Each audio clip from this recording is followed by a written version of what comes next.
Where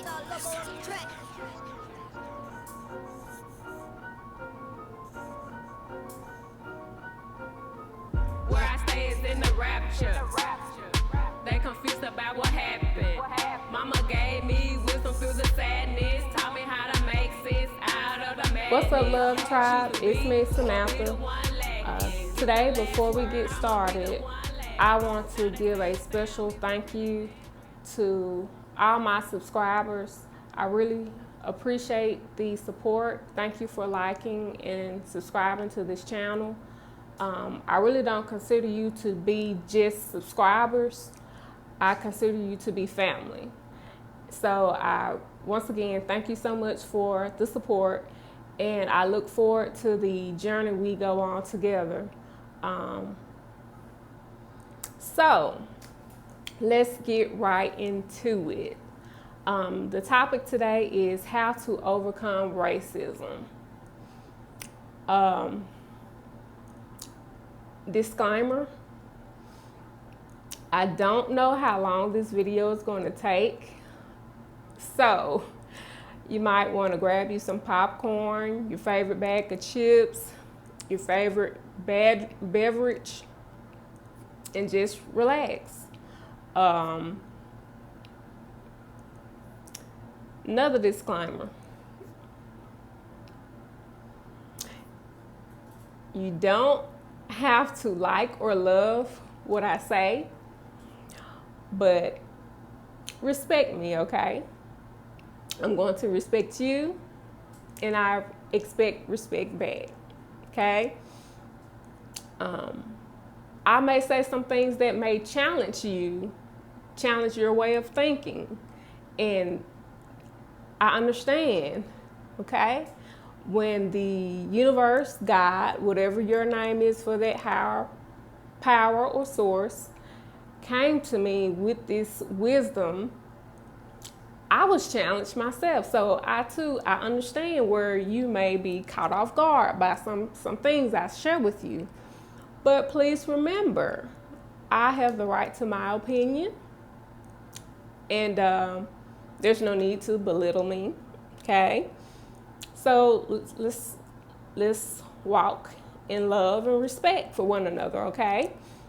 And let's use common sense, and let's be rational. Let's reason with one another with this topic, okay? And the only way you can do that, if you play this video, you have to play this video all the way to the end, before you draw your conclusion or make your judgment, okay? Then, only then, you can say what you want, but you have to hear me out first, and then draw your conclusion, okay? And I'm sure if you clicked on this video, you were curious to see or to know my opinion on how I overcame racism. And I'm going to share that with you today, okay? So, like I said in my first video, how to overcome a setback, you have to be open-minded. You can't be closed-minded. So, I'm not sure if that was that video or my video on I am the teacher and the student. In one of those two videos, I said you have to be open-minded. So let's view things from a different perspective. And I'm telling you all, if you look at this issue from a different perspective, it will change your life. And I'm going to try to keep this video kid friendly, because I honestly want any child to see this video and understand and actually apply these steps to their life, to where they're no longer feeling like a victim. They're not feeling oppressed by this issue. So If I'm looking down, I have my notes, my handy dandy notes. And today I have my dictionary. Anyone that knows me knows that I love to define words to get a better understanding of some things. So those are my disclaimers, and we're just gonna dive right into it. And once again, the topic is how to overcome racism. Like I said, I don't know how long this is going to take, because I really want you all to really understand what I'm saying.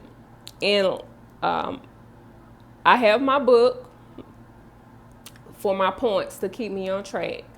I don't want to get off track, so I have my book to keep me on point. I want to make sure that I make all my points. So, how to overcome racism. Let's first start with the definition. Racism: the belief or opinion that one's race is superior.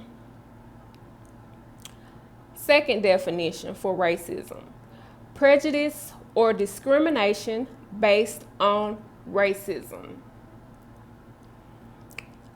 So, let me say it again, and let these definitions marinate in you before I start making my points. Let it really marinate in your head, okay?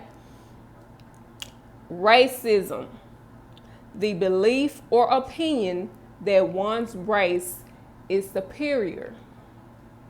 Second definition: prejudice or discrimination based on racism. So I decided to look up, okay, what does prejudice mean? So I looked up the definition for prejudice. Prejudice. First definition: an adverse opinion or judgment formed beforehand or without full knowledge or complete examination of the facts. Definition B: a preconceived idea or preference, bias. Definition 2: the act or state of holding unreasonable preconceived judgments or convictions. Now remember, let these definitions marinate for a minute, okay? We're talking about racism. So this is the definition of prejudice. So the third definition for prejudice: irrational hatred or suspicion of a specific group, race, or religion. Irrational. 4, detriment to one's, and I'm not going to say one because, like I said, I want a child to be able to understand this, so I'm going to replace one with person. Detriment to a person resulting from the preconceived and unfavorable conviction of another or others. So from one person or a group.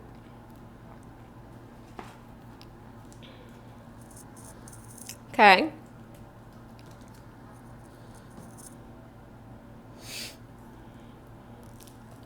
Let's go back to the original, back to the definition of racism. Racism: the belief or opinion that one's race is superior. So, how did I overcome racism? It doesn't exist. I just dodged somebody's shoe right then. Hear me out now. I gave my disclaimers now. Hear me out. Keep an open mind. You gotta look at this from a different perspective, because you all,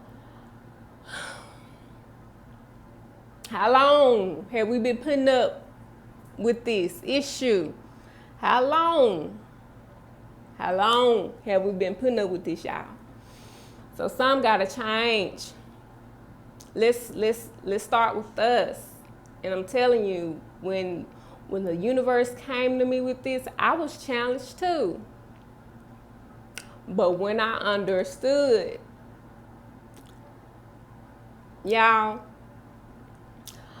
I can honestly I can honestly say now that the universe has taken my love walk to a whole different level, to the point where I can tell you that I can love a racist.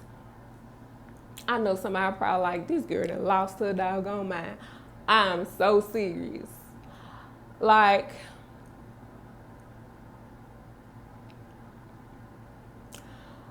who was it? I believe it was Maya Angelou that said, when a person shows you who they are, believe them. If I'm not mistaken, it was her. So, we know the history, the behavioral pattern of this certain type of group of people. History has shown us their nature. So,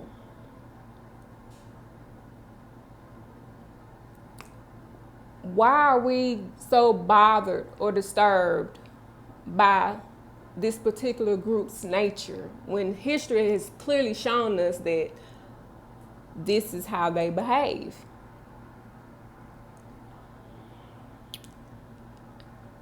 And for me, racism doesn't exist because, once again, they have the right to their opinion. It's an opinion.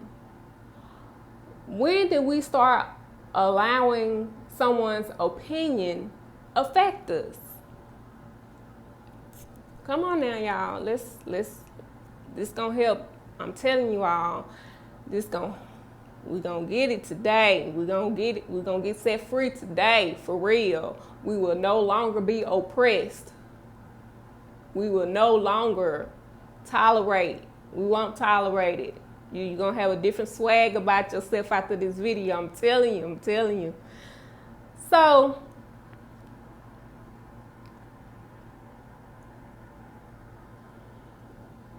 y'all,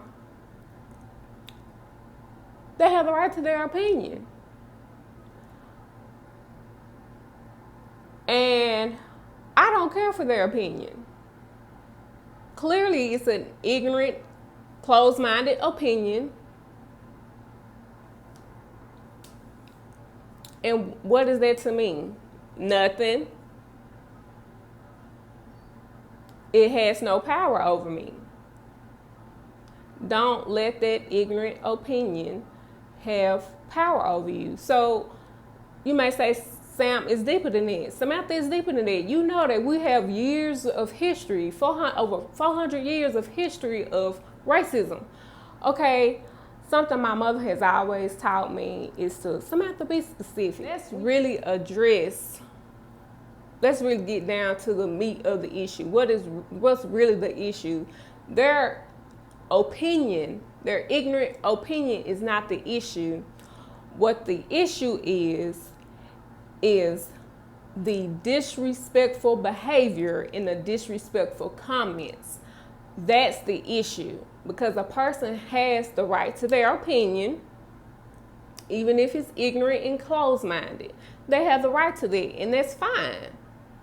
But we have to make sure that we don't get all hot and bothered by someone's opinion.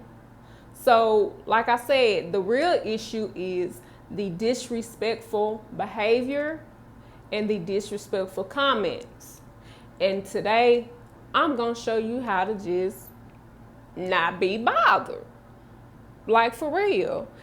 And I'm going to tell you all this, and those that know me know. Just like many don't burn chicken, Samantha don't lie.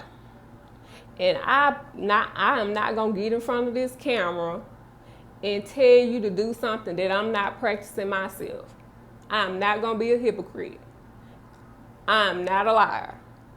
And I'm not going to give you unrealistic steps to follow to overcome something. I'm telling you, this works. I've done it. I have a plethora, I'm telling you all, I have a plethora of experiences, and I'm going to share some with you. So that's the main reason why I said I don't know how long this video is going to take, because I want you to see these steps actually applied in real life. Like, this works. How do I know? Because I did it. And I had to reflect, when creating this video, I had to reflect on my life and really think about, okay, Samantha, how did you really overcome it? How did you really get over it? And I have 5 steps, you all, 5 simple steps that will help you. So, another thing that I think is important for you to know about me, life has taught me to find humor in everything. For me, humor helps me cope, especially with those outlandish, unbelievable things that may happen to me in life. So that's one of my coping skills. I find humor in things. So maybe that could help you too. Find humor in it.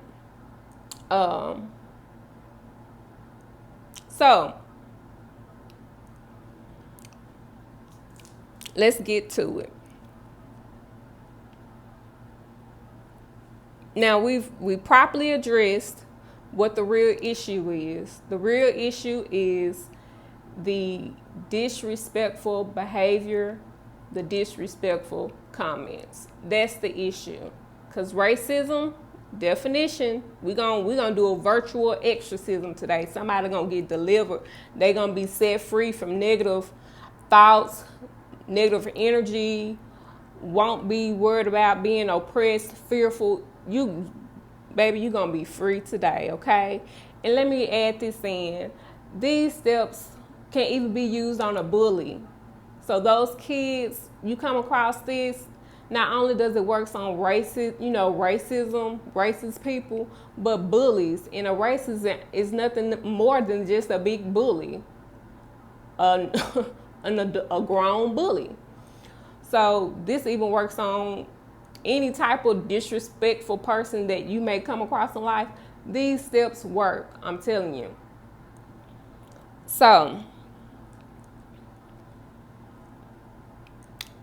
number 1, and I'm going to give you the steps, and then I'm going to go into my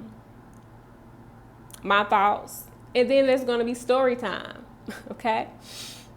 So number 1, know thyself.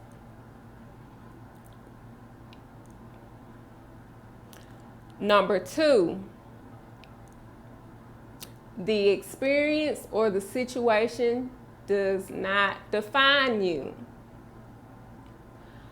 What defines you is how you respond or react to the experience, what you're going through. That reveals what type of person you are, okay? How you respond or react. 3, breathe.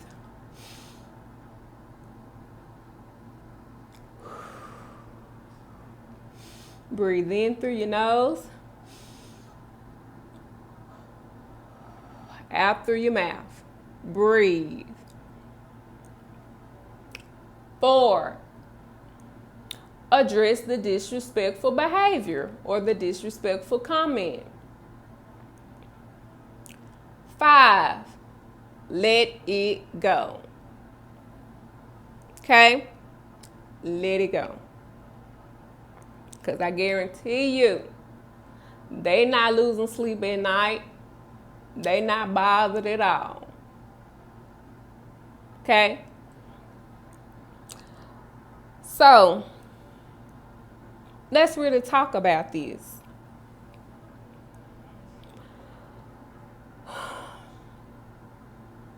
Racism. And like I said, you should not let someone's opinion have power over you to where the point is moving you to a negative place. And this is why I say this. So you telling me racism? Let's be spiritual. Let's get spiritual. You have the love of God in your heart. So you telling me racism is more powerful than God?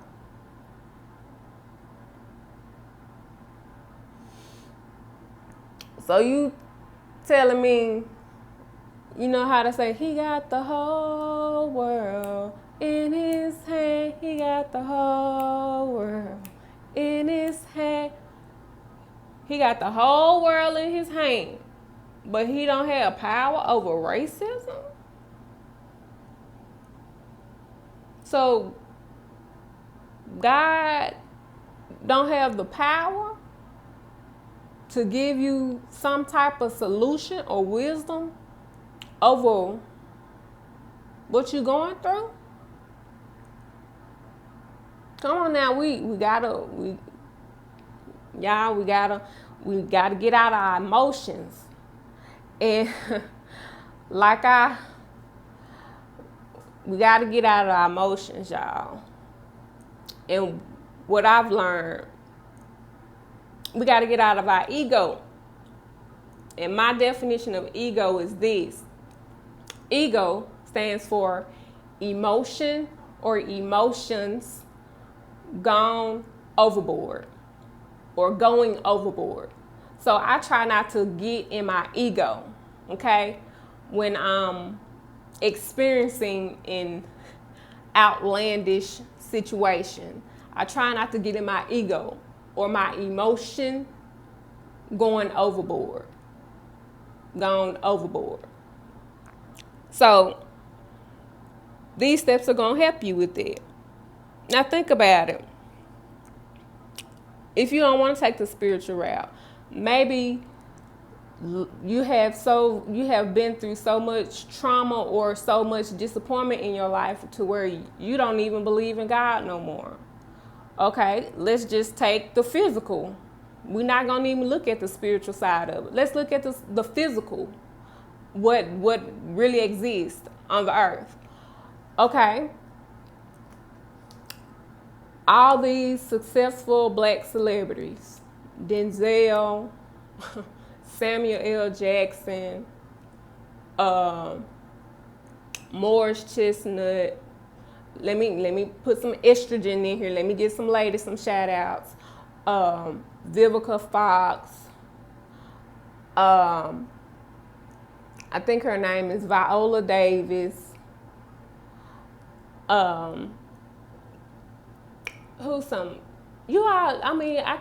There's a plethora of amazing black actors and actresses out here. So I'm sure they've come across some type of racism. You think that stopped them from becoming who they are? You think they allowed racism to define who they are or to set them back in life or keep them in a state in life? No. Think about all these black successful business owners out here, male and female. You think they've allowed racism to have power over them? Like, how are they able to succeed? These are millionaires, billionaires. How are they able to succeed if racism is just running rampant? let's put this in. You gotta view this in a different perspective. And I'm telling you, I know it can be hard. I know it can be hard when that's all you see in your environment. I understand it wholeheartedly when that's all you see in your environment, but your perspective have to change. Maybe you need to change your environment. Maybe you need to change who you're around. If they're always, man, we can't, the man, the black man always gonna be put. I'm gonna tell you right now, people that talk like that, I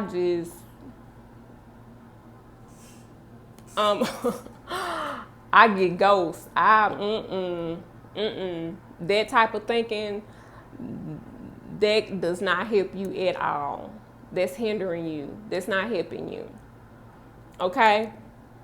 You have to change your perspective. You have to change your way of thinking. And so many people's testimony, so many celebrities' testimony of how they overcame to where I'm just gonna be real. There's too many examples of how to overcome racism for us to still be given excuses. Like, we cannot allow someone's opinion to have power over us. We can't let it have power over us. And I just recently heard about Mr. Derek Grace and his life. Like, that's even proof. Like, if you're in the hood and you tired of being in the hood, find some like-minded people that's like you, that want more in life. Y'all band together, as he suggested, that in-home baking system. Band together. Buy y'all a house in a nicer neighborhood, so y'all don't have to worry about coming across racism on a regular basis or more often, because it's. I'm not gonna say be unrealistic and say that it can be avoided, because I really hope you all one day that this will never be an issue. But until then, y'all, we cannot change their mind. We cannot change their behavior. When a person shows you who they are, believe them. They have to want to change themselves, their heart. You can't do that for them. The only thing you can do is worry about you and how you can cope with what's going on. What can you do for yourself to help you through this? And that, man, when I heard that Mr. Derek Grace, that him, his girl, and his baby mama lived in the same house, and they made it do what it do. They made it work for them. And look at them now. Like, come on now, there's too many examples of how to overcome. It's too many examples. So do that. I mean, really think about this, y'all. That's like, when you know someone's nature, you know how, history has shown us that this is how they are. This is who they are. And I'm not saying it's all of them, but come on now. History has shown us their ways. That's like me getting mad at an ant for biting my foot when I know that's the nature of an ant. Or that's like me getting mad at a bear for mauling me when I know that's the nature of a bear. I'm gonna get in an argument with the bear for doing what it's known to do. What? No, I'm gonna get on down. When I see a bear coming, I'm gonna go the other way. I'm not gonna have an argument with that ant for biting me. That's part of his nature. So that's why racism doesn't exist to me. They're entitled to their ignorant opinion, and that's what it is. Okay. So let's go over these steps again, because I'm going to go into story time, and I'm gonna repeat the steps. Even in story time, I wanted to really get into you all for you to understand. Number 1, know thyself. And I'm going to go ahead and explain the steps before I get into story time. Know thyself. Okay, Samantha, what do you mean know thyself? I know my name.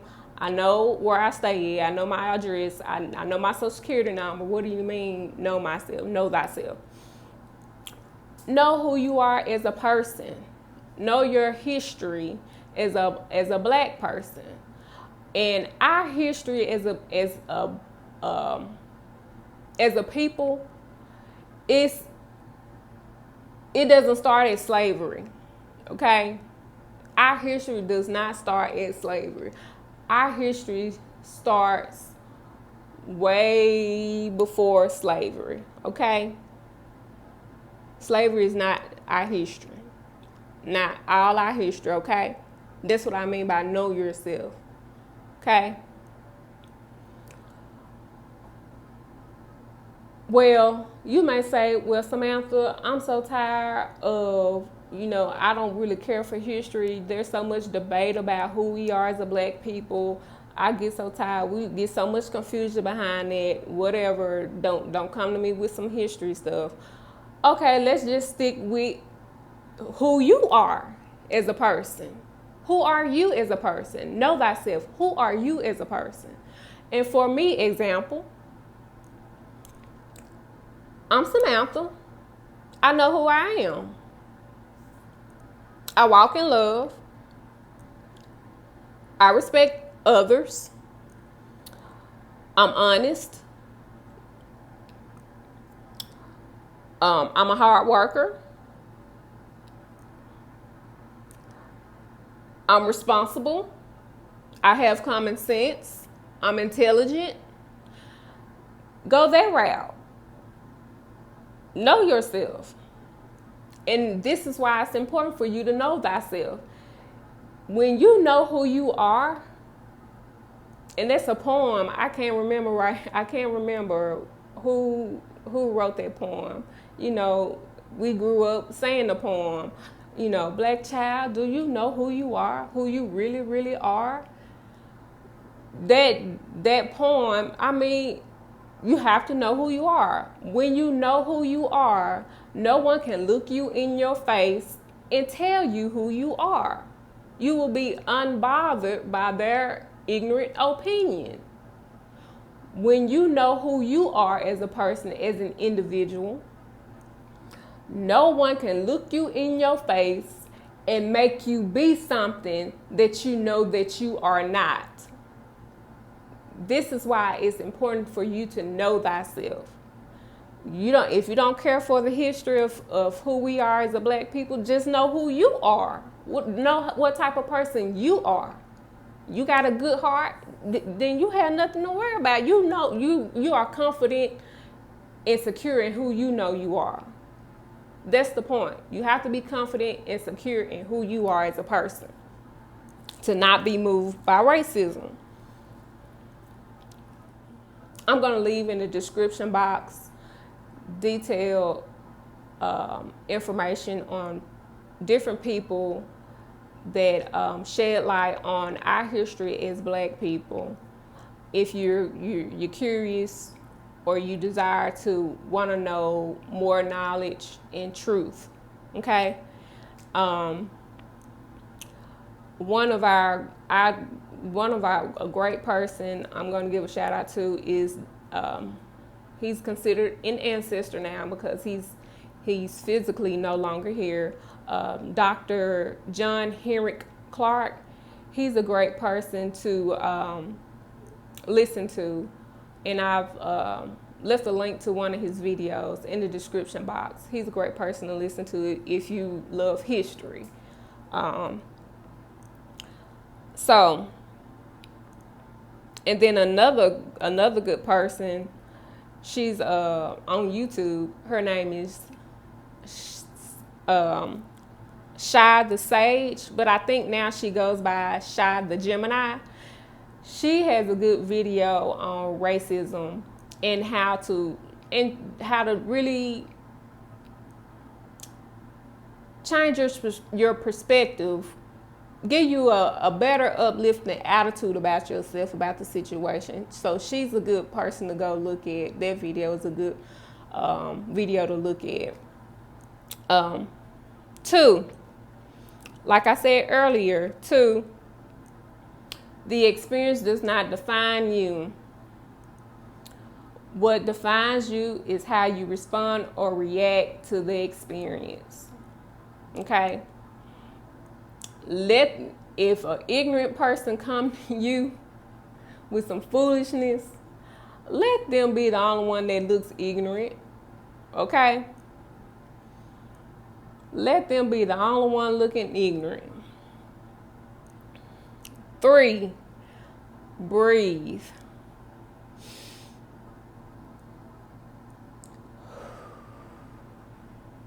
And I'm going to leave in the description box. In the description box is going to say The Art of Breathing. There's a YouTuber by the name of Young Pharaoh. He has a video that explains the importance of breathing correctly and how breathing correctly affects how rational you are in a situation. So breathe. 4, address the disrespectful behavior or the disrespectful comment. Don't address the person. You can't change their heart. You can't make them feel or know. You can't make them understand unless they have a heart to understand or want to change. So don't address the person by name calling. I'm gonna get in all of it, y'all. Don't do that. Just address the disrespectful behavior. 5, let it go. Let it go. Because I guarantee you, they're not losing sleep at night. Some people even find enjoyment out of ruffling your feathers. Okay, so don't, let it go, baby. Don't let it put you in a state where you the one losing sleep, where you the one in this negative state. Let it go. And like I said, humor helps me out a lot. So, if you made it to this point in the video, you all, thank you so much for your time. Thank you. I appreciate your time. I really do. Thank you. Let's give you a thank you for sticking it out, you all. So, if you don't mind, I would really appreciate it if you like or subscribe, or you can just do both. Like and subscribe. How about that? Okay? Go ahead. I'll give you some time. 1, 2, 3. Thank you. Thank you. Thank you so much. Thank you. So let's get back into it. Love Tribe. All right? Love Tribe. So story time. Now, this disclaimer before I do story time, I'm going to be diplomatic. I'm going to be tactful. These are real life experiences, real life people, but I'm going to keep their names and some certain details confidential. So some things I'm going to keep the story time generic, just to keep some confidentiality in it. Okay. So, even though, despite it all, I'm still gonna respect people, Could be petty and just blast everything, but I'm going to be, you know, as Michelle Obama said, when they go low, we go high. So let's go high up here, you all. Let's go high up here. So that's my disclaimer. I'm going to keep no details of who, none of that. Just keep it generic. So let's start with the first story. Now, these experiences are coming from one particular place of business, okay? So just to set it up, when I started, you all, at this place, I had the mindset that I was so excited because this was a Christian-based business. And so, you know, I'm thinking there's going to be such a wonderful atmosphere of love. There's going to be so much positivity to just bask in every day, you know, love and respecting each other every day. I was just so in love with that idea, you all. And I'm not saying that my entire experience there was horrible, but I'm no longer working there. Okay. So, let's get into it. Just get into it. So, when I first started there, I had the position of being a receptionist. And there was a fellow receptionist in this same department as me. And she was an older white lady. So when I started, she would give me funny looks. I could see her at the corner of my eye. Sometimes she was just, you know, and I wasn't bothered by it. And like, I'm the type of person, I can work with anyone. It's can they work with me? You know, I had that type of mentality.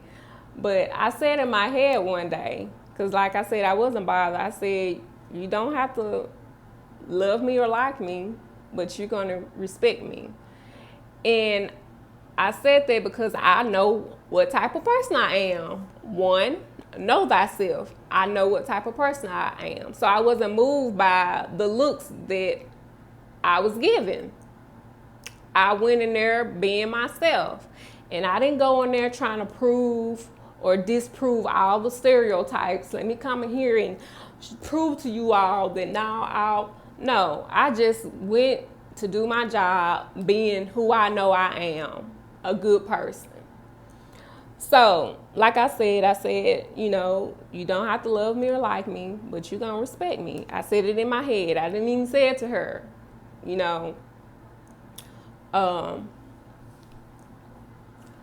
And you all, with these stories, I hope that you understand not only the physical side of the stories, but also the spiritual side. Like I said, the universe, God, whatever your name is for that higher power or source, has really elevated my love walk with people. Like I told you, I too was challenged. Like, for real. Y'all gonna understand, I promise. But, so,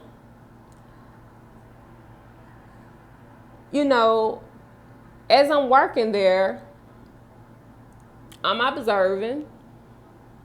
I'm not getting caught in my ego, in my feelings, getting offended. You know, ego, emotions, gone overboard. I'm not in my ego. I'm just observing and, you know, listening to her conversations about stuff and still respecting her. You know, when she walk in, I would say good morning. Sometimes I didn't get a response. I wasn't offended. I'm the type of person, I'm going to acknowledge you. If a person walk past me on the street, I'm the type of person say, hey. I mean, that's just how I am. So, eventually she warmed up to me. And I could understand her behavior towards me because like I said, she would share stories and I'm listening. And you can only understand a person if you observe, listen, no judgment at all. And you can really, if you observe and listen to a person, you can understand why they act the way they do, okay? And you can't do that in your feelings. You can't do that being hot and bothered, okay? You have to really get out of your ego, your emotions gone overboard. You have to get out your ego and really just listen and observe. And that's what I did with her. And I mean, she was an older lady, so I'm sure she grew up in the time where racism was rampant. So, I'm gonna just be honest. I feel like I couldn't fault her for the way she was apprehensive about me when I first started. Because think about it. This came to me one day. That voice, the voice within, that spirit within came to me and said this. When slavery ended, what was done to help people's transition when slavery ended? What was implemented to help everybody involved to transition from no longer walking in racism? What type of group therapy, what type of counseling took place to both sides? To Black people for the trauma, what was given to them to help them through the trauma, and what was given to white people to help them to understand that, okay, this type of behavior, remember, racism is just an opinion, but the issue is the disrespectful behavior and comments. So what type of information was sent out to them to explain, okay, we used to act like this towards Black people, but now we can't act like this anymore towards Black people. What was given, okay? What type of group therapy, what type of social therapy was given to help them understand, like, this is no longer acceptable? And from my observance over the years of people's behavior is when people stick to what they know. When it comes down to situations, if they have nothing else to replace that old habit, they're gonna stick to what they know. And what they know, and it's not all, so don't misjudge what I'm saying or twist what I'm saying. I understand that it's not all white people. I'm talking about a particular white person here, okay? Or it's not even white. It's other races of people that are racist. So what was given to them to replace that old disrespectful behavior? What was shown to them to replace that old disrespectful behavior? So that came to me. I'm like, you know what? I never seen in my social studies book them talking about they gave out a pamphlet about, how to respect Black people now. Or even to Black people, how to recover from trauma. I don't remember ever discussing it in social studies class. So, that's That could be a valid point. And so, and like I said, I would listen to her. And she would share, her life's lessons and struggles. So I grew to love her. And I'm going to tell you why. And I know for a fact she grew to respect me as a person. And I'm going to tell you why. And once again, let's go through the steps. 1, I knew myself. I didn't let her funny looks, or, unusual behavior towards me affect me. 2, how I knew how I responded or reacted. That was what was important. I knew that was the key. That is what truly defines me, is how I respond or react to the experience. 3, I breathe. I breathe. I didn't get all hot and bothered because this woman didn't speak to me and I said good morning. Or, she would just give me these looks for no reason. And how did I, 4, address the disrespectful behavior? How did I address the disrespectful behavior? I was myself. Now, I use wisdom when it comes to 4. You have to use wisdom. It wasn't worth going to her and saying, hey, look, lady, I don't, sometimes your actions sometimes how you carry yourself and your actions will address the behavior. And I'm telling you this story for a reason, because you're going to understand it. And 5, I just let it go. Whatever her issue, that was her issue, not my issue. I didn't have an issue with her. So I just let it go. Oh, well, she's acting like this with me, whatever. But just to continue, like I said, I can honestly say, after getting to know her, I love her and I respect her. And I know that she respects me because she started warming up to me. And, customers would come in and she would joke with them and say, isn't that right, Sam? Blah, blah, blah. We like 2 peas in a pie. We like, Bunny and Clyde. She didn't say exactly Bunny and Clyde, but, she would say how we were, a team, how we would help each other. And she even was instrumental in orchestrating my baby shower. That lady didn't have to do that for me. She did not have to do that, and she did that. So that's how I know I made a positive impact on her. I changed her perspective on me, because like I said, I don't know her motivation behind, the funny looks or whatever. I'm just telling you my experience, and you take it for how you want to take it. But this is what I did.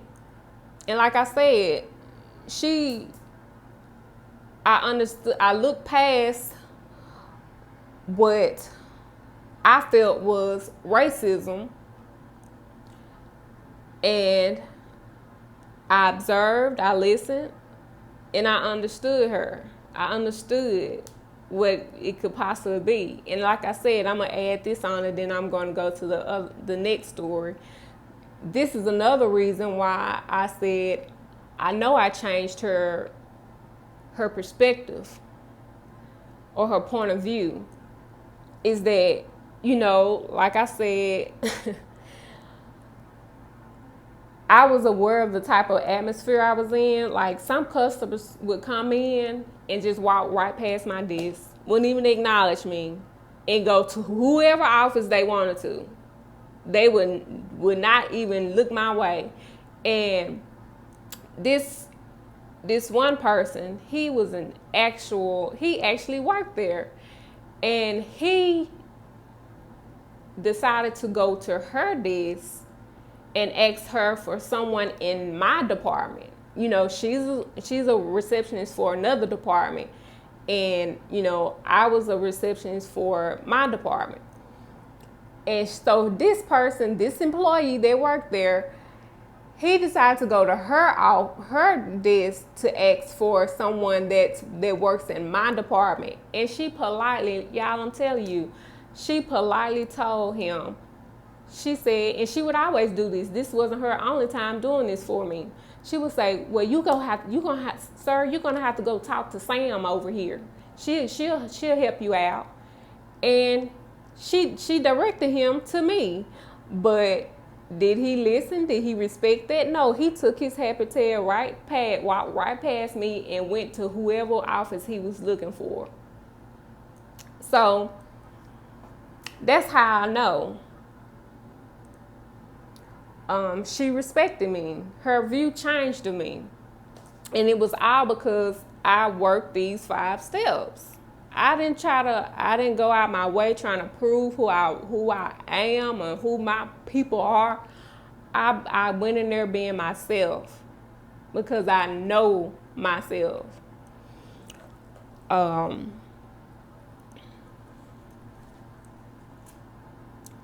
Second story.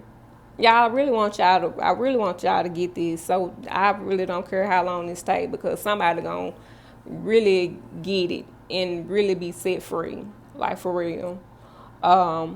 Second story.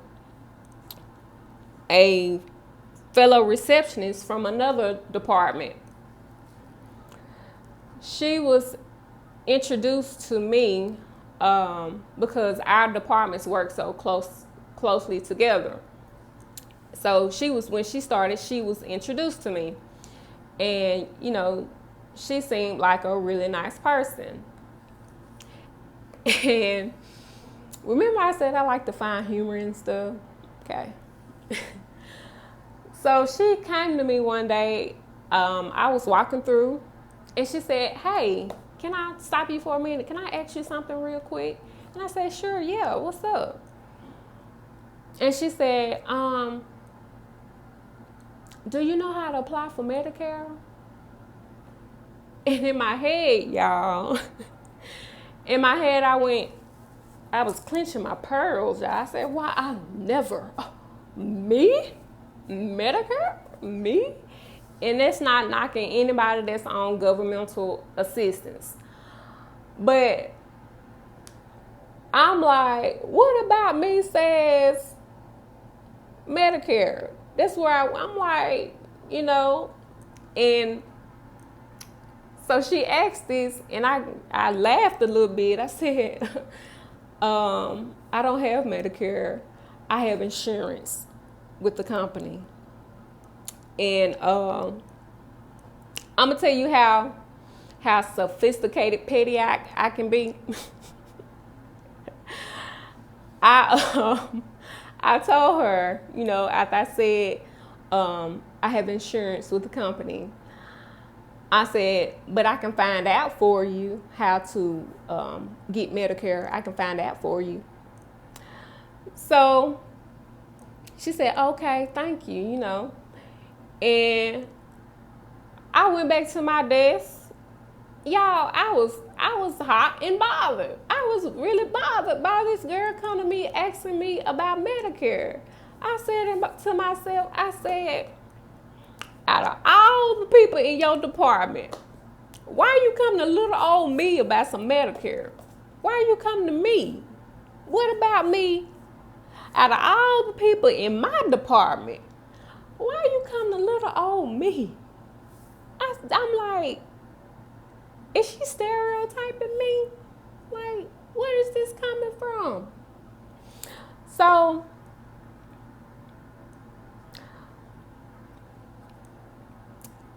voice from within, spirit began to speak, y'all.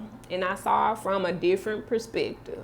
I'm telling y'all, you have to have a different perspective. And I didn't get in my ego. I didn't get in emotion gone overboard. I didn't get in my ego. And Spirit said, you know, Okay, think about it. Think about everybody that's over in her department. Some of those people over there are materialistic and judgmental. So maybe she didn't feel comfortable asking one of them. Okay, I said, okay, I can see that. Okay. And then maybe she was afraid to look it up on her computer because, once again, she didn't want anybody looking at her business and being judgmental. I said, okay, I can see that. I can see that. Okay.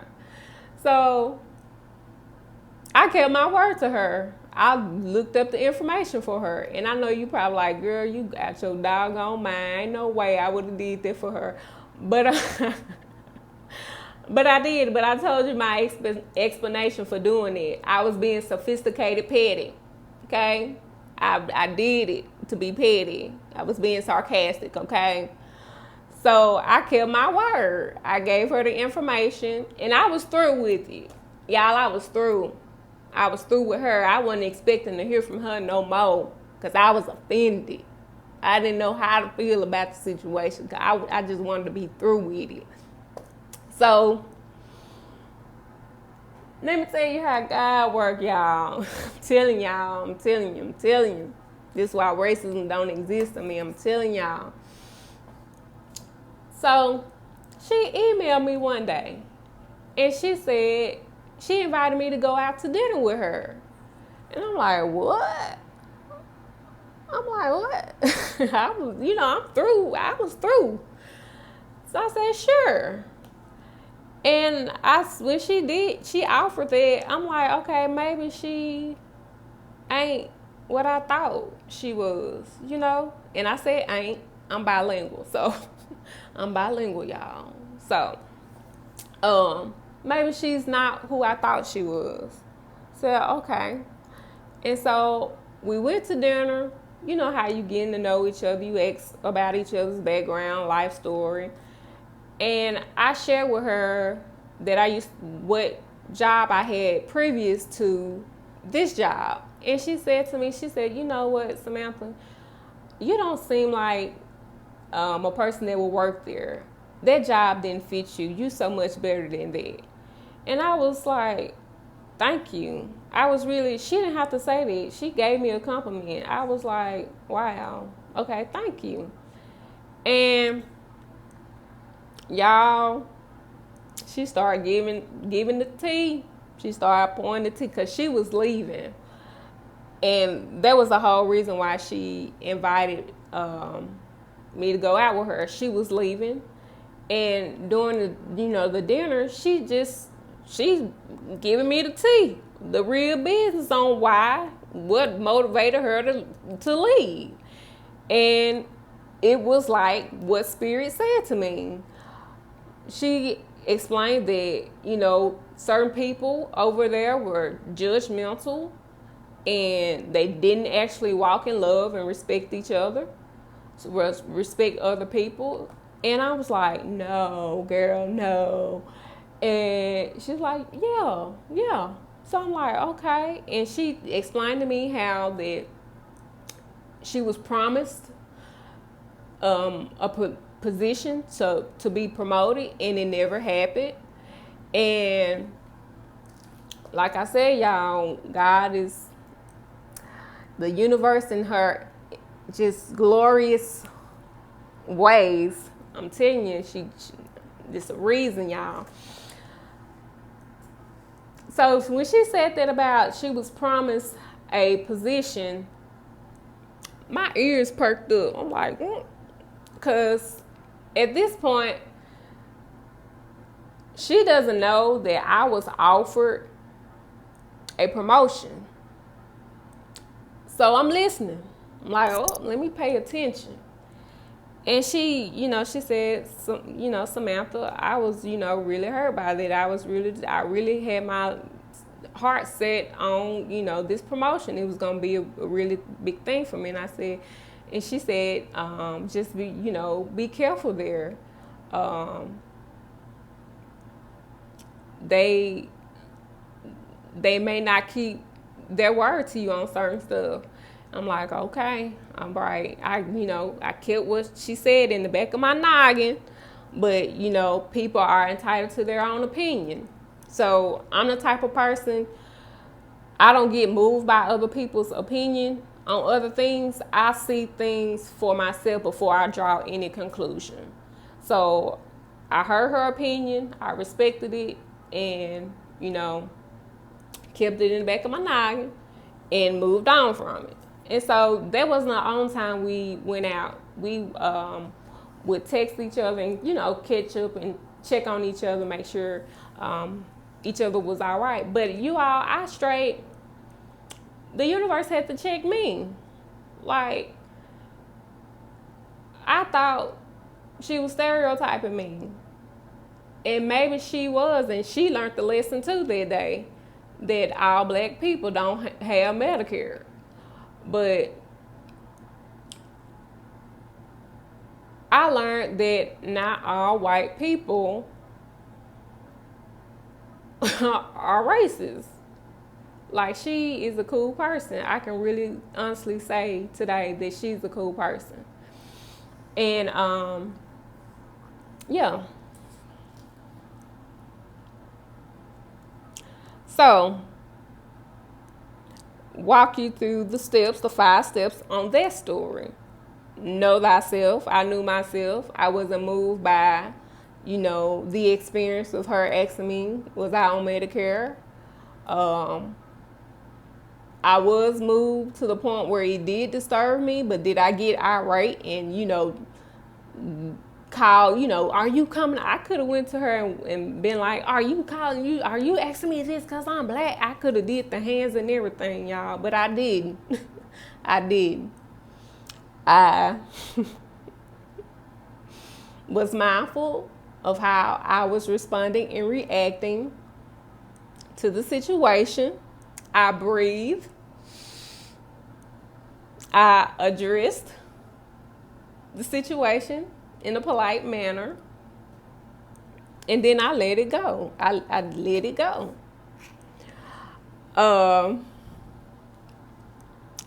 Next story.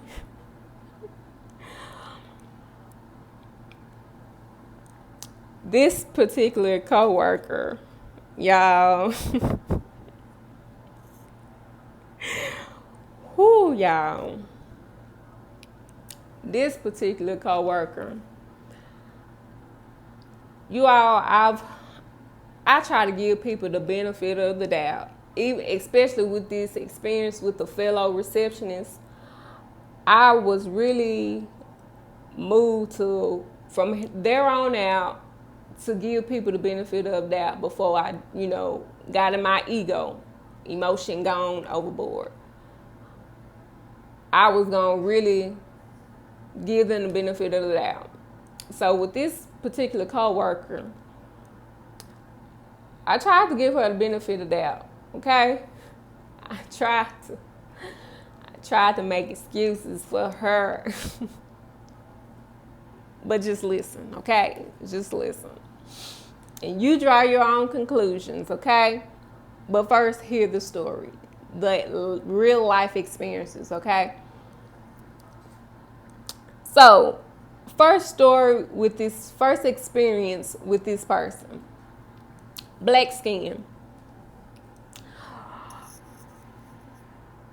There was another black person that worked in this department with me. And we were just she was standing at my desk and we were just talking,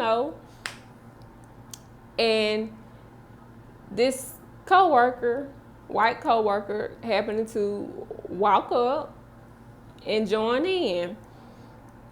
And y'all, I don't even know how she even fitted in the conversation, because it fit what the statement she made. It didn't fit anywhere in our conversation, nowhere at all. She was just nowhere at all, y'all. So, and I'm at my desk and I'm multitasking, typing and everything. And she goes into talking about surgeries. And she said that her daughter-in-law's doctor asked her if she had black blood. And I said, like I said, I find humor and stuff, y'all. And so I'm listening, and I'm telling y'all, I'm listening, and I said, I said, hold up, this is the type of person I am. I said, say that again, and she repeated it.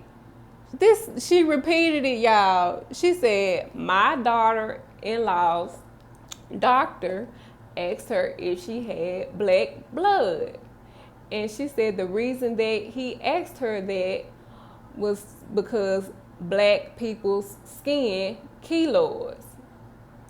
And before I can get out my response, the fellow black coworker said, no, that's not true. And I chimed in and I said, no, that is not true. All black people's skin does not keloid, and it is not hereditary. It's a reason for it keloiding. It's all black people's skin don't do that, okay? And so we continue our conversation, and she walks off. And when she walked out, I looked at the other black coworker and I said, did she really go there with us? She went there. You know, I made light of it. And we kept it moving. And before the black coworker left, she said, child, that's normal. That's what she does. And I'm like, what? And she has worked there longer than I have. So she would know the behavior of this person better than I would. So she said, that's normal. That's what she does. She just say outlandish stuff like that. I'm like, what? So the check. Story about the check with this particular coworker. I'm the receptionist, and the fellow receptionist, she would normally go get the mail for both our departments. And she, of course, left. So no one over there would bring our mail. So, you know, everybody was making a big issue. I said, well, I'll go get the mail just to keep down confusion so it won't be a big deal. I would go, from here on out, I would go get the mail. And I didn't mind because there was an opportunity to go outside and get some fresh air and, you know, just enjoy nature. So this particular day, this co-worker, she came up with another co-worker, all hype and dramatic. And she said, have you seen this, a check? A check has went missing, all loud and stuff. A check has went missing. Have you seen it? Are you sure you didn't throw it in the garbage or something? And she proceeded to go in my desk and pull out envelopes, checking inside the envelopes to see if there was a check. And I'm looking and I'm like, is she doing this right now, like out loud and just for everybody to hear? And I said to her calmly, working the steps now, I know myself. I know I ain't no doggone thief. This experience is not going to define me right now. I'm going to be conscious of how I react or respond. I was breathing. Y'all, I'm telling y'all these steps work. And I addressed the disrespectful comment behavior. I said to her, no, I have not seen a check. And I would have known if I checked the envelope, so there's nothing in any envelopes that I put in the garbage or in my desk, okay? There's no check. And I let it go. But I thought about it, you all. Or address the disrespectful behavior. So, knowing the nature of this person and how this person responds when a person tries to shed light to them that they are closed-minded and get defensive. So I went to our supervisor and I politely told her, I said, you know, so-and-so came to my desk, and this is how she came to my desk. And I said, because of how she came to me about this check, I no longer feel comfortable going to get the mail. So I will no longer, from here on out, go get the mail. My reputation is important to me, and I don't need anyone slandering me, making it seem like I'm stealing checks. So I will no longer go get the mail. And she said, okay, that's fine. And I let it go. I'm telling y'all, this how you do it. You can't be you can't let a person move you to be irrational and ignorant like them. You can't do it. Next situation. Tarred and feathered. What you talking about, Sam? Tarred and feathered? What you talking? Let me tell you, y'all. There's a reason I'm wearing this. I'm telling you. Get to the story, y'all. So, I'm the type of person, I am proud of my Black heritage, my history. And sometimes I like to swag it out, wear some African bracelets, you know, anything to show or pay homage to my ancestors.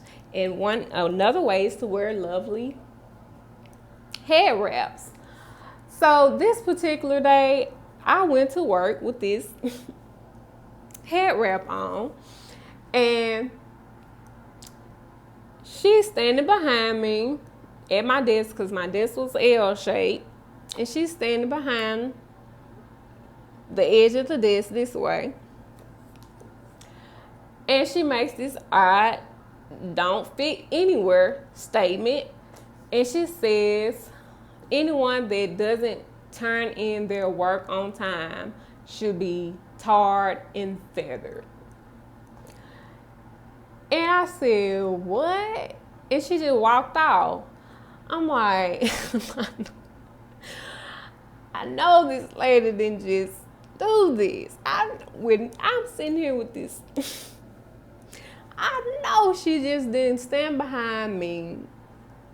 For one, can be considered uncomfortable and intimidating. I know she didn't just say tarred and feathered.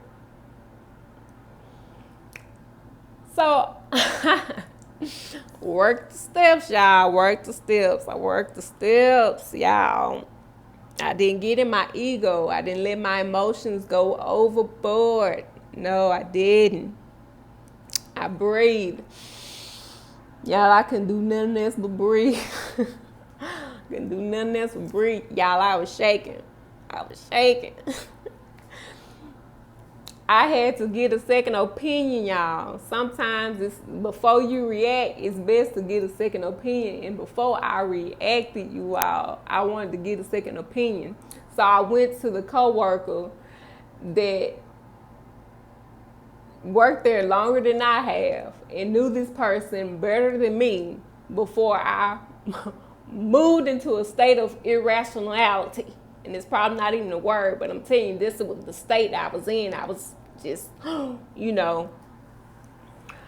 So I told her the situation, what was said, and I said, now tell me if I'm wrong now. Don't tell me I'm right and I'm wrong. Tell me now.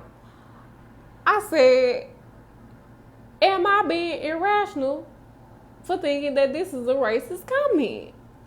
Like, how you gonna say that? And she said, no, you're not. Because she know this. So, y'all, I was shaking, y'all. And I went to our supervisor. I emailed our supervisor and I said, when you get a moment today, can I sit down and talk with you? And she responded back. She said, sure, come on back. And so I went back there, y'all. as calmly as I could. And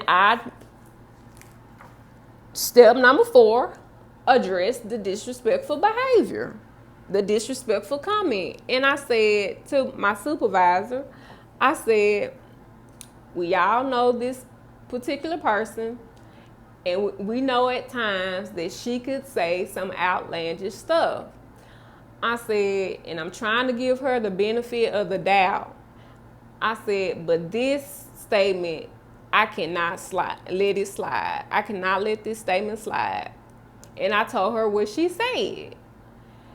And I said, I consider that to be a racist comment. And she said, okay, I will talk to her about it. And I let it go. I went back to my desk. I was breathing. And y'all, I put in some music. To calm my nerves, to escape. And y'all, I'm telling y'all, when I say I understand, I understand y'all, but you gotta have a different perspective. So I was through with it. I let it go. I was through with it. But let me tell you how silly this person was. This is how I know that my supervisor talked to her.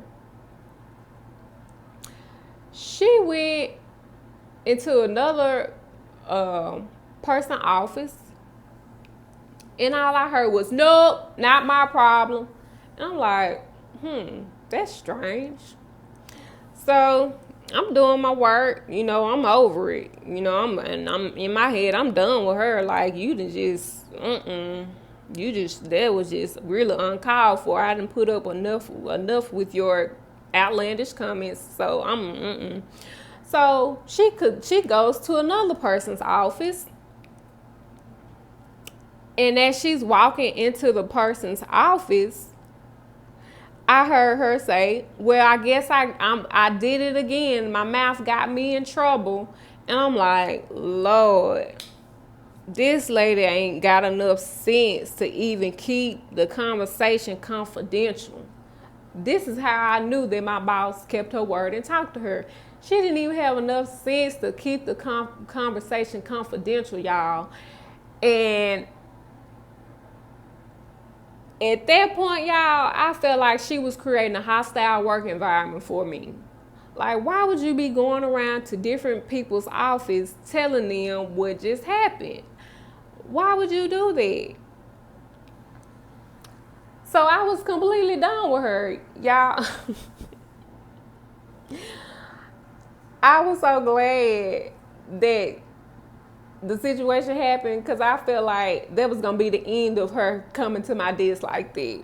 You would think, right? But no.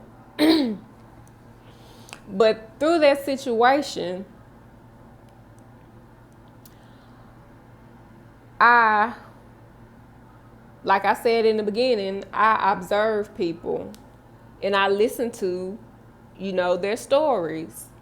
And through all the outlandish stuff that she would say, I would look past it and hear her life stories, her life lessons. I would listen to that to understand her as a person.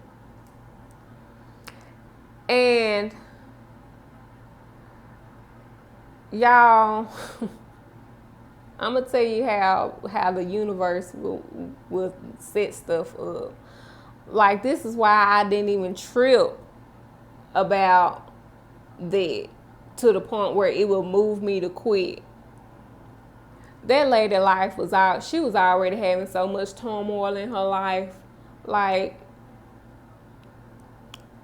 you already reaping your punishment, as far as I'm concerned. That lady was going through so much, y'all. One day, she was having a conversation with somebody over the phone, and all of a sudden, she was banging the phone on the desk, y'all, so loud. I'm like, what in the world? So when I said let it go, because 9 times out of 10, if a person is so negative where they spewing poison out, negativity out to you, they are not happy in their life. Case in point, this lady. She was going through so much stuff, y'all. Baby, you can't be moved. Can't be moved. That's another reason why not to be moved, because you don't know what God is doing. What he say, he'll make your enemy your footstool now. Okay, so make it where you'll be able to laugh at your enemy. So that's the perfect example right there. I was not gonna let her ignorant comments move me to a state to where I'm acting irrational and silly like she was. So I could stop right there with story time, right? No, I want y'all to get the full gist of everything. The full gist of it all, y'all.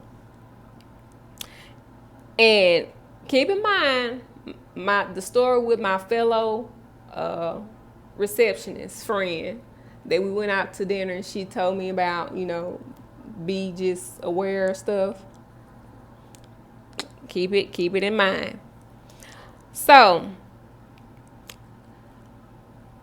this last situation, I have it titled The Game. So these 3 people come up. My supervisor, another coworker, and the coworker that has a reputation of making these outlandish comments. And like I said, I'm the type of person, I walk in love and respect. So after, the comments from the outlandish comments from the coworker, I was done. I let it go, and I chose to walk in love despite. So, I would still say good morning to her. I still respect her as a person, but you got me bent if you think I'm going to put up with your disrespectful comments and behavior. No, ma'am. So, even with that, y'all, I don't get it. Maybe she felt like her behavior wasn't wrong. I don't know. But even after that, she still would come to my desk and have conversations with me. And for a while, for a period, she stopped. And I guess once she realized that I was over it and that I was still respecting her, she felt comfortable coming back to my desk. And that's, why she came back. But she came back to my desk and she would still have conversations with me. So this day, supervisor, another coworker, and outlandish one here, they come to my desk, and I don't watch the news. So they're talking about outrageous things that's going on in the news, and they brought up this broadcaster that made the comment about an NFL player that the only reason he's so good at throwing a ball is because his skin is the color of the ball. And my supervisor was the one that said this comment. And I'm like, okay, working the steps. I know myself, so I'm not finna get moved by this. I'm not finna let this situation define me. I'm breathing, and I'm about to acknowledge the disrespectful comment. And so I said, I'm the type of person, I want to hear this again. So I said, what? He actually said that? And she said, yes, he said that. And I don't know what was the point of these 3 people coming up to my desk with these, but whatever. So, she said that, and I said, oh, okay, he said that. So I said, well, once again, this is a Christian-based business. So I said, well, they hated on Jesus, so no different from them hating on anybody else, so whatever. And left it at that. So they continued to talk about other stuff going on. And I will give it to my supervisor, although she brought up the comment, she did say that shouldn't, what the broadcaster said was wrong, and it shouldn't take away from the quality of a player, the person that NFL player was. But I found it real odd that y'all just came up here with this, especially after me addressing this outlandish person's comments. Y'all come up here with this to me. And I thought to myself, I said, okay, are they trying to get me to quit or something? Are they trying to get me to quit? Like, to keep from giving me this promotion? Like, what's up with all this outlandish stuff? Like, what's going on? So, I'm the type of person I don't like to assume, because the first 3 letters of assume is what? So I don't like to make, an ass of myself. So I don't assume. So that conversation with those 3, it disturbed me. And I said, okay, Samantha, how can you eliminate your concern? Like, did they just try to do that? This, like I said, are they trying to make me quit? So, and so some months passed, and going into the new year, because I was up for a promotion, and this particular coworker, it was getting closer for her to leave. So it was time for me to start getting trained. And no one had made any type of comment about training me. So at the top of the year, because like I said, I don't like assuming, at the top of the year, I went to my supervisor and I asked her, I said, so, am I still being considered for so-and-so's position? And she said, yes. And I said, okay, do you know when she's going to start training me? She hadn't said anything else, hadn't said anything to me about, when she's going to start training me. So do you have any idea? And she said, well, I'm just like that, y'all. She was like, well, she probably forgot. I'll just have a conversation with her. And I said, okay. And, thank you. And went on by my business. Now, I don't know if she had the conversation with the lady or not, but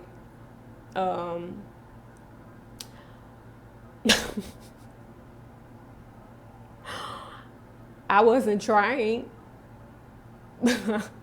Nothing else was said about this promotion, y'all. Nothing else was said. So you draw your own conclusion, but I know what mine is. But so I had to do some soul searching, y'all. I had to self-check myself, y'all. And like I said, from the fellow receptionist, I thought back, I reflected on what she said to me. And I said, wow, she was right. She was right. That girl gave me a heads up. She gave me a heads up, y'all. And that's what I mean by the universe, divinely orchestrating stuff. Like, God is so good. The universe is so awesome, y'all. So I knew then, like, I wasn't gonna get no promotion, y'all. And that was, to be honest, that was the only reason I was putting up with all that foolishness there, in the hopes of making more money, better pay.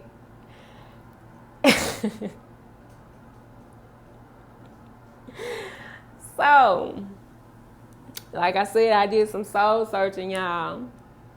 And I came to the conclusion that I was not going to stay there and be an enabler. Samantha, what you mean be an enabler?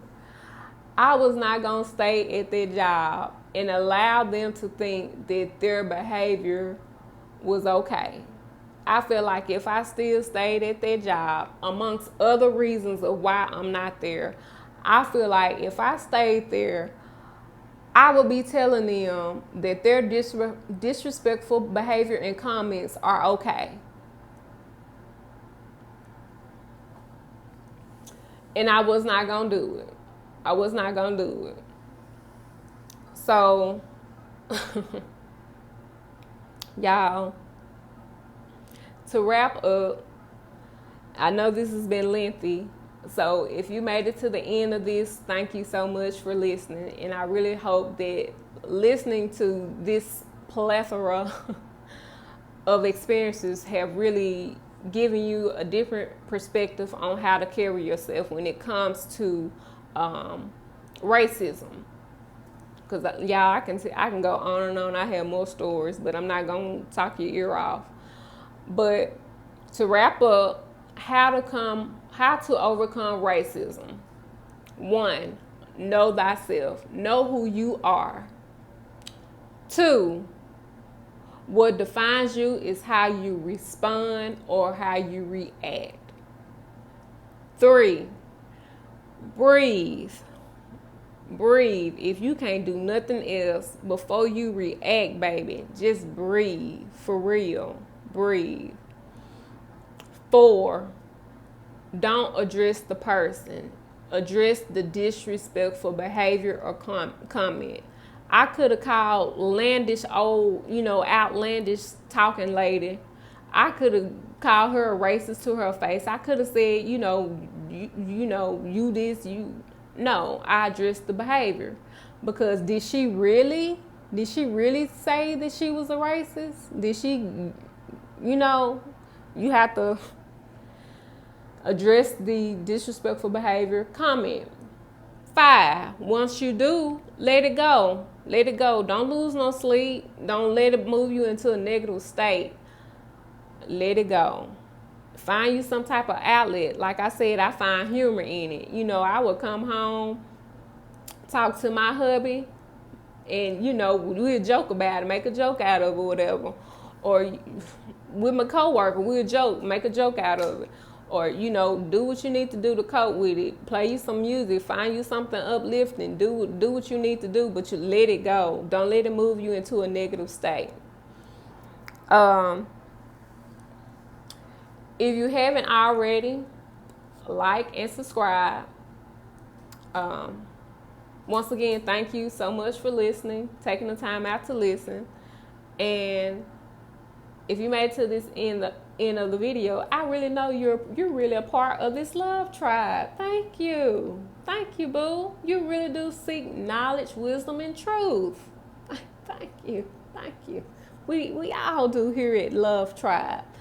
So, I hope you all enjoyed it and really gained something from this. And until next time, Love Tribe, one love. Like and subscribe. Like and subscribe. If you feeling my vibe, like and subscribe. Like and subscribe. Like and subscribe. If you feeling my vibe, like and subscribe. Like and subscribe. Like and subscribe. If you feeling my vibe, like and subscribe. Like and subscribe. Like and subscribe. If you feeling my vibe, like and subscribe. Like and subscribe. Like and subscribe. If you feeling my vibe, like and subscribe. Like and subscribe.